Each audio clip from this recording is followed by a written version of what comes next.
যুক্তরাষ্ট্রের ওয়াশিংটনের আইএমএফ ও বিশ্বব্যাংকের 2024-এর বসন্তকালীন আলোচনা আজ তৃতীয় দিনে গড়াচ্ছে। সেখানে আছেন সহকর্মী সেলিয়া সুলতানা। সেলিয়া, জলবায়ুর অর্থায়নে বাংলাদেশের বিষয়ে যে সিদ্ধান্ত এসেছে সে বিষয়ে কি তথ্য আছে? আর কিছুক্ষণ আগেই জানতে পেরেছি যে অর্থমন্ত্রীর সঙ্গে সাংবাদিকের সাথে কথা হয়েছে, সেখানে নতুন কোনো সিদ্ধান্তের ব্যাপারে জানতে পারা গেছে কিনা, কি তথ্য আছে আপনার কাছে?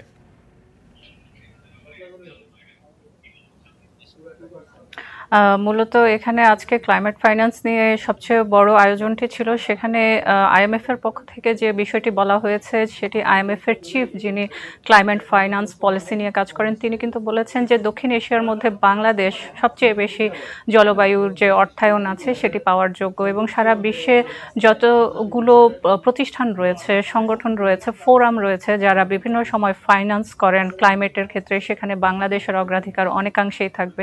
এবং এরই মধ্যে যে অর্থটি পেয়েছে বাংলাদেশ সবার আগে প্রথম অর্থায়নটি পেয়েছে, এবং সেই অর্থায়নগুলো কিভাবে কাজে লাগানো যায়, পরিকল্পনার মাফিক কিভাবে সেগুলো ফলপ্রসূভাবে কাজে লাগানো যায়, পরিকল্পনায় নিয়ে আসা যায়, অবকাঠামোগত উন্নয়নের সাথে সাথে আর্থসামাজিক যে প্রেক্ষাপট রয়েছে সেখানে কিভাবে আরও বেশি সহযোগিতা করা যায় মানুষকে। এবং আপনি জানেন যে ক্লাইমেট ফাইন্যান্সের এই বিষয়টিকে গুরুত্ব দেওয়া হচ্ছে কারণ অর্থের যে উন্নয়ন, অর্থনৈতিক যে উন্নয়ন দেশগুলোর মধ্যে আছে সেখানে সবচেয়ে বেশি বাংলাদেশের মতো যে দেশগুলো আছে তারা কিন্তু ক্লাইমেট ফাইন্যান্সের ক্লাইমেট যে চেঞ্জ, পরিবর্তন হচ্ছে সেটির কারণে কিন্তু অনেকখানি পিছিয়ে আছে, এবং সেখানে কিন্তু ঝুঁকি অনেক বেশি। অর্থনৈতিক উন্নয়নের ক্ষেত্রে এটি অন্যতম একটি বাধা হিসেবে কিন্তু আইএমএফ দেখছে। সেক্ষেত্রে তারা বলছেন যে বাংলাদেশ সবার আগে যে ক্লাইমেট ফাইন্যান্স সেটি যেমন পেয়েছে, এবং তারা সবার আগে চাইছেন যে বাংলাদেশ যেন এই অর্থ যেন কাজে লাগাতে পারেন, এবং পাবলিক এবং প্রাইভেট পার্টনারশিপের কথা তারা বারবার বলছেন। এবং তারা বলছেন 2030 সাল পর্যন্ত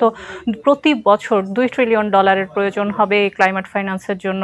এছাড়া যে মিটিগেশনের বিষয়টি, উপশমের বিষয়টি রয়েছে, সেই যে গ্যাপটি রয়েছে সেই গ্যাপের মধ্যে অন্তত $500 মিলিয়ন করে প্রতি বছর বিনিয়োগের প্রয়োজন হবে। সেখানে 12% পর্যন্ত যদি রাষ্ট্রগুলো নিজেদের অর্থায়ন করে সেক্ষেত্রে বাকি অর্থায়ন কিন্তু আসতে হবে বেসরকারি খাত থেকে। সেখানে কিন্তু তারা বলছেন রিস্কের ক্ষেত্রে রয়েছে, ঝুঁকির ক্ষেত্রে রয়েছে ফরেন ইনভেস্টমেন্ট, বিদেশি যে বিনিয়োগ সেটি, এবং অন্যদিকে তারা বলছেন যে ক্লাইমেট ফাইন্যান্সের মধ্যে অবশ্যই ব্যাংকগুলোকে, বাণিজ্যিক যে ব্যাংকগুলো কাজ করে তাদেরকে কিন্তু অন্যতম একটি ভূমিকা রাখতে হবে, এবং সেখানে মানুষের আর্থসামাজিক জায়গাটি কিভাবে আরও বেশি মাইক্রো ফাইন্যান্স এবং ম্যাক্রো ফাইন্যান্স দুটোকেই কিন্তু প্রাধান্য দিতে হবে। কোনোভাবেই শুধুমাত্র সামষ্টিক যে বিষয়টি রয়েছে, শুধুমাত্র বড় পরিসরে, বাজেট পরিসরে শুধু থাকলেই হবে না। এই যে ফাইন্যান্সগুলো, ফান্ডগুলো রয়েছে সেগুলো কিন্তু তৃণমূলে পৌঁছাতে হবে। সে জায়গাটিতে কাজ করার কথা বলেছেন যে ব্যাংকিং ব্যবস্থাপনার মধ্যে অন্তত 50% বিনিয়োগের চিন্তা থাকতে হবে ক্লাইমেট ফাইন্যান্স, এবং ক্লাইমেট ফাইন্যান্সকে কেন্দ্র করে বিভিন্ন যে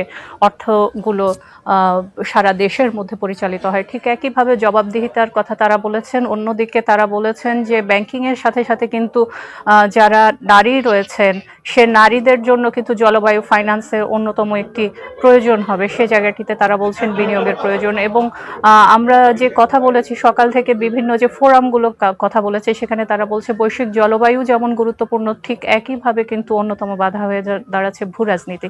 সেটিকেও কিন্তু গুরুত্ব দিয়ে মূল্যস্ফীতি নিয়ন্ত্রণ যদি না করা যায় সেক্ষেত্রে দারিদ্র্য বিমোচন শুধুমাত্র জলবায়ুর কারণে না, যারা বিশ্বে রাজনৈতিক রয়েছেন, রাজনৈতিক নীতি নির্ধারণ করেন তারাও কিন্তু এর অন্যতম কারণ হয়ে দাঁড়াবেন। এই ছিল মূলত আমার কাছে আজকে তৃতীয় দিনের জলবায়ু নিয়ে যে ফোরামগুলো কথা বলেছে এবং অর্থ বিষয়ক যে ফোরামগুলো কথা বলেছে তাদের সর্বশেষ।